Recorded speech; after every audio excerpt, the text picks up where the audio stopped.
Let us start now our second video for the root mean square value or virtual value or effective value of alternating current or EMF.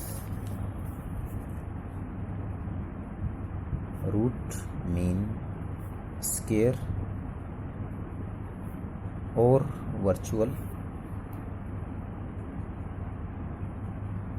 or effective value of alternating current. ठीक है, ये तीनों ही नाम इसके हैं, किसी भी नाम से ये एग्ज़ाम में पूछा जा सकता है।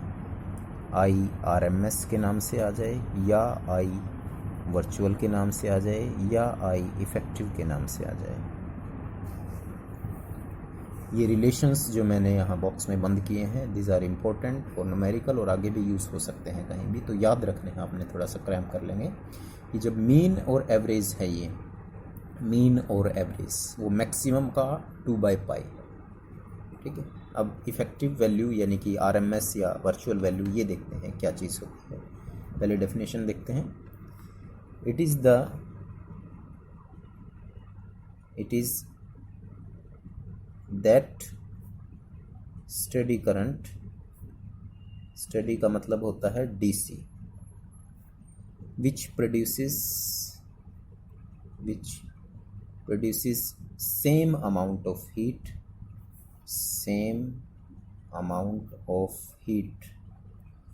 in a given time,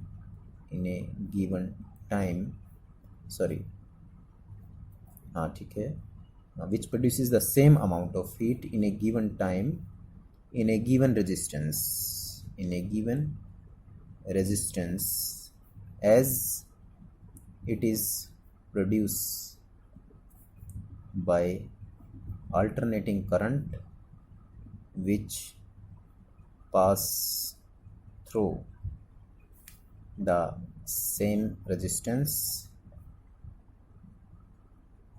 in same time।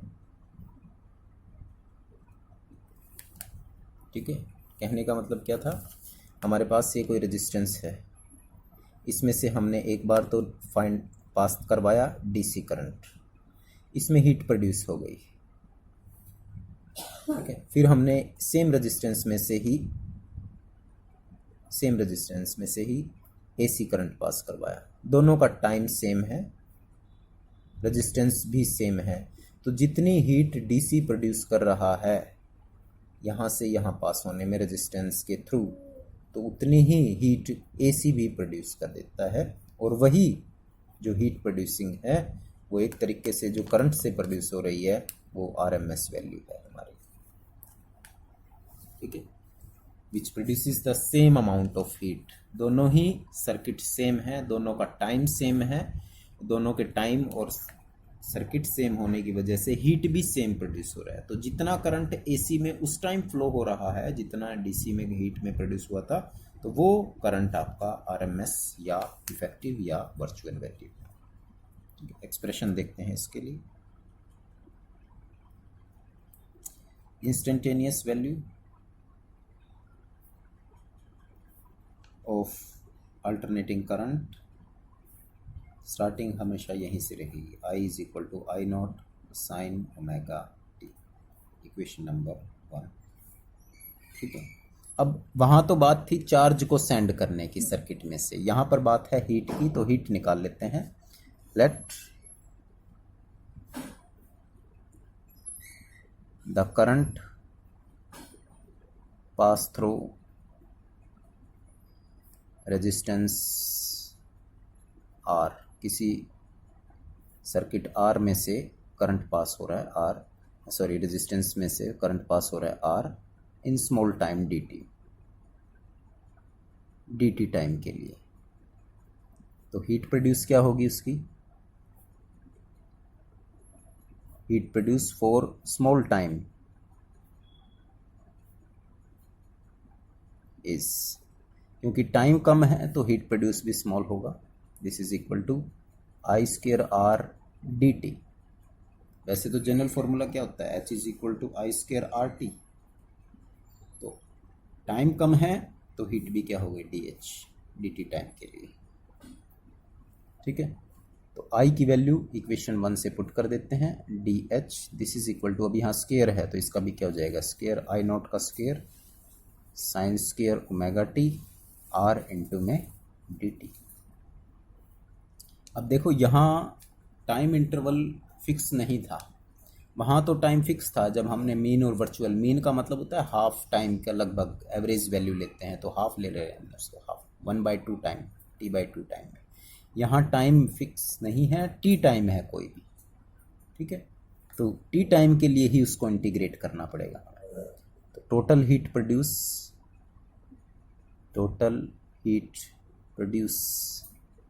For time t is given by, integrate कर दिया इसको, d h this is equal to integrate to 0 से t I square I not square sine square omega t R into में d t. बाहर ले लेते हैं constant को, आई नॉट स्केयर आर बाहर आ गया, अंदर रह गया 0 से t sign square omega T into में डी टी। साइन स्केयर का इंटीग्रेशन सॉल्व करना है, लेकिन पहले इसको चेंज कर लेते हैं हम वैल्यू के अंदर, ठीक है। साइन स्केयर को हमने कोस में चेंज कर दिया है, आई नॉट आर 0 से t, ठीक है, 2 से डिवाइड कर देते हैं, 2 से मल्टीप्लाई कर देते हैं, तो साइन स्केयर क्या हो जाएगा हमारे पास, एक तरीके से 1 minus cos 2 omega t divided by 2 sine square theta का फॉर्मूला लिख दिया हमने,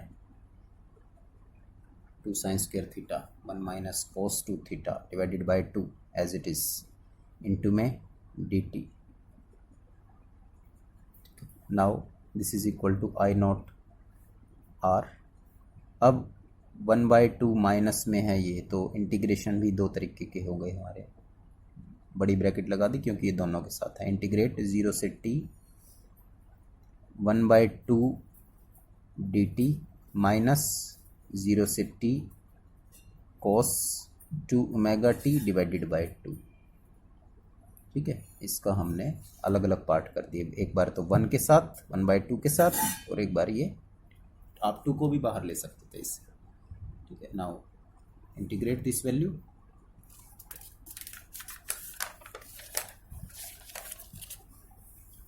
जैसे इसको इंटीग्रेट करेंगे तो हमारे पास वैल्यू आ जाएगी,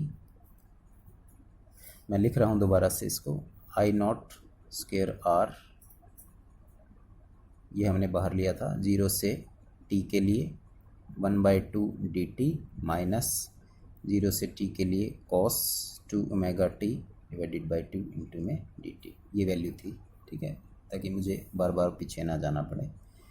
total amount of heat h के लिए, तो h this is equal to I not square R, 2 सब में है तो ये भी बाहर ले लिया मैंने, डी टी का इंटीग्रेशन t और इसका लिमिट 0 से t minus cos 2 omega, cos का क्या होगा sine 2 omega t divided by 2 omega, और लिमिट क्या है 0 से t के लिए, ठीक है। चलिए h this is equal to I not square R divided by 2 upper limit minus lower limit, इसके लिए सॉल्व हो गई ये वैल्यू, ठीक है। अब ये 2 ओमेगा टी और 2 ओमेगा अपर लिमिट माइनस लोअर लिमिट जब हम करेंगे तो यहाँ ओमेगा की वैल्यू हमारे पास क्या थी 2π/t थी, और साइन के साथ जब भी पाई की वैल्यू आ जाएगी 2π आ जाए तो उस सारे रिजल्ट कितना हो जाएगा 0 के बराबर आ जाएगा सारे का रिजल्ट, ठीक है। तो यहाँ आप इसको सारे को क्या लिख सकते हैं 0 के बराबर, क्योंकि ओमेगा की वैल्यू क्या है 2π है, और 2π का मतलब क्या है, एक मिनट, ये 2, हाँ ठीक है 2π है, तो यहाँ भी 2π हो गया ये, और 2π जहाँ भी साइन के साथ आएगा तो सारा 0 के बराबर हो जाएगा। तो h this is equal to I not R divided by 2 into में t, this is the result. ये रिजल्ट वो है जो हमने फाइंड आउट करा है हीट के लिए, तो आपने इसको याद रखना है। जैसे उसमें हमने कंसिडर कर लिया था कि वर्चुअल वैल्यू या IRMS या IV इज वर्चुअल और RMS value, then by definition क्या लिख सकते हैं? हीट का general formula I² virtual R/T। ठीक है, इक्वेशन नंबर 2, इक्वेशन नंबर 3 ये हमने निकाला है, ये हमने कंसिडर करके किया है। तो दोनों ही हीट्स टी टाइम के लिए हैं, इक्वेट कर देते हैं from 2 and 3 I² VRT this is equal to I0² RT divided by में 2। तो जो कैंसिल हो सकता है, टी से टी कैंसिल हो गया हमारा। वर्चुअल निकालना है हमने, तो वर्चुअल की वैल्यू क्या आ जाएगी हमारे पास? IV² this is equal to R से R भी कैंसिल हो रहे हैं, I0² divided by 2 sorry square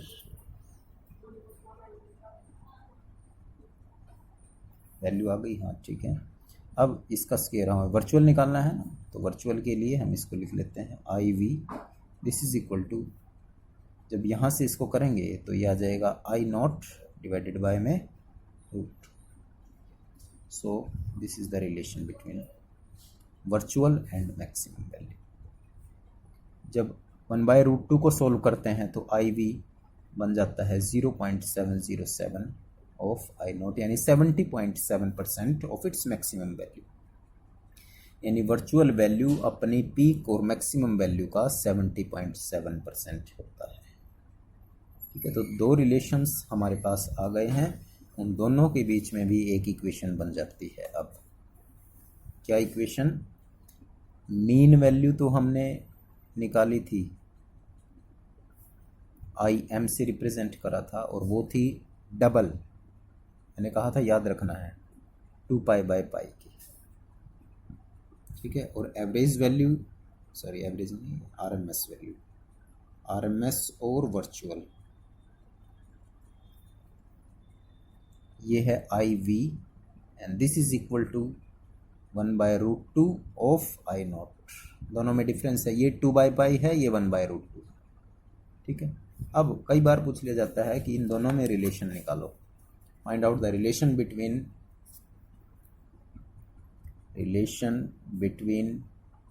mean and RMS या वर्चुअल।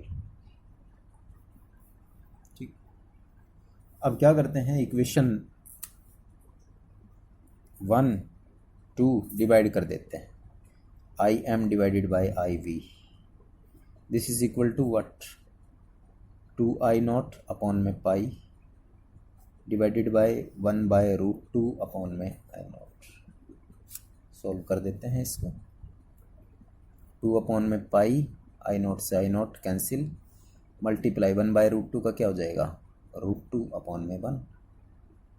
तो वैल्यू क्या आ गई? 2√2 अपॉन में पाई, यानी कि मीन वैल्यू एवरेज वैल्यू की एक तरीके से 2√2 अपॉन में पाई के बराबर है ये। ठीक है, सो this is the relation between them. अगर मीन और RMS वैल्यू के बीच रिलेशन है तो वो 2√2 अपॉन में पाई के साथ है। ठीक है, तो ये हमारे एवरेज और पीक वैल्यू हो गई हैं। ये आप लोगों ने ध्यान से देखना है इनको, क्या है, किस तरीके से हमने इनको फाइंड आउट कर लिया। इसके बाद हमारा ये तो जो चीज़ें मैंने अभी तक बताई हैं आपको, ये 12th क्लास तक आप लोगों ने अच्छे ढंग से कर रखी है। ठीक है, कुछ न्यूमेरिकल आप लोग हो सके तो इन पर कर लेना। इसका नेक्स्ट टॉपिक जो हम स्टार्ट करेंगे वो अब बियॉन्ड हो जाएगा आपके 12th क्लास से, यानी कि जो अभी तक आपने 12th में नहीं पढ़ा है उससे अब आगे की बात आ जाती है। और ये चीज़ें जो अब हम पढ़ेंगे इसके बाद, ये सर्किट का एनालिसिस होगा हमारा, कि हम सर्किट को कैसे एनालाइज करते हैं, रेजिस्टेंस सर्किट में है, करंट सर्किट में है या इंडक्टर सर्किट में है, तो किस तरीके से हमने उसको एनालाइज करना है। तो थोड़ा सा मैं आइडिया एक चीज़ आप लोगों को दे रहा हूँ, ये भी चीज़ें आप लोगों ने थोड़ी सी 12th में पढ़ी होगी। Lag and lead, lag and lead in alternating current.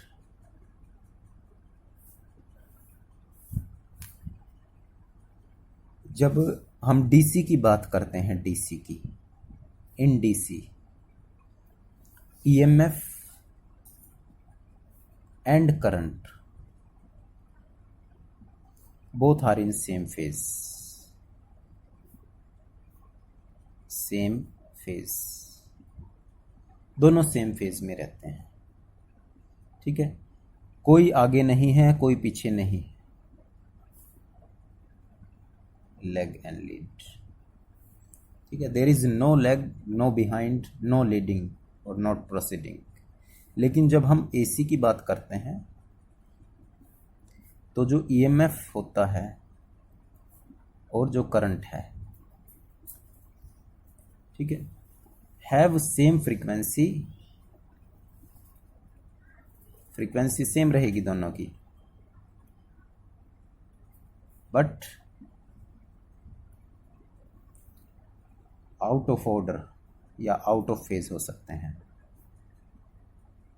Out of phase with each other.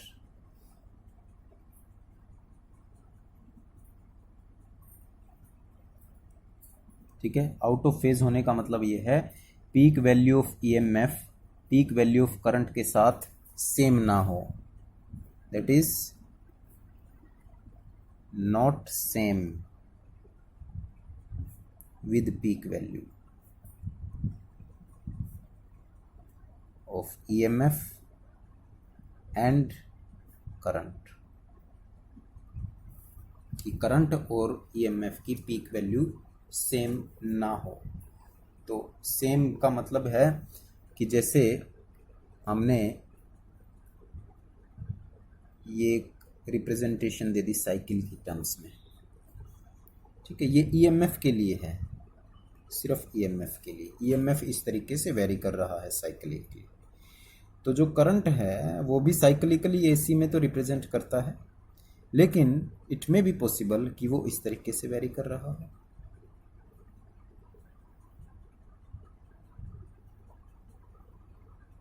कहने का मतलब ये, जिस टाइम ईएमएफ 0 है उस टाइम करंट मैक्सिमम, जिस टाइम ईएमएफ मैक्सिमम है उस टाइम करंट 0 हो रहा है, जिस टाइम ईएमएफ 0 है उस टाइम करंट नेगेटिव के अंदर मैक्सिमम हो रहा है, फिर ये 0 है। ठीक है, तो इस तरीके से वैल्यू जो है वो लगातार चेंज होती चली जाएंगी। चल रहे हैं दोनों cyclically, but there is a phase difference between them. ये फेज का डिफरेंस 90 भी हो सकता है या लेस देन 90 भी हो सकता है, कुछ भी हो सकता है ये। ठीक है, ठीक है, 90 भी हो सकता है मैक्सिमम, या लेस देन 90 ही रहेगा। इसीलिए हमने यहाँ पर वर्ड यूज करा है लेग एंड लीड। जरूरी नहीं कि ईएमएफ आगे चल रहा हो। अब देखो यहाँ ये 0 है, ये पॉजिटिव में है, तो इसका मतलब करंट आगे है, तो करंट इज लीडिंग, और we can say EMF is lagging. तो करंट लीड भी कर सकता है, ईएमएफ भी लीड कर सकता है, डिपेंडिंग अपॉन द सर्किट।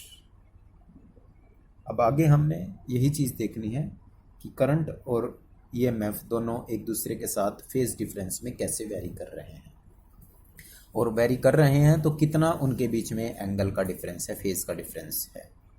ठीक है, लेकिन वो हमने 12th क्लास वाला स्टडी नहीं करना जो आपने 12th क्लास में स्टडी करना है। लेकिन ये आपके लिए एक छोटा सा होमवर्क आज के लिए, कि जो भी आपने 12th क्लास में पढ़े हैं सर्किट्स,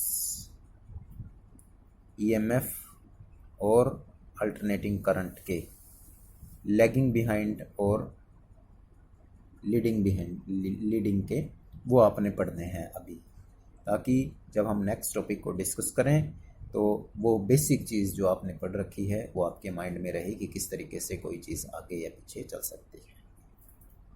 ठीक है, तो नेक्स्ट वीडियो में हम सर्किट को एनालाइज करेंगे, ठीक है, with the help of lagging and leading. चलिए आज के लिए इतना है, थैंक यू।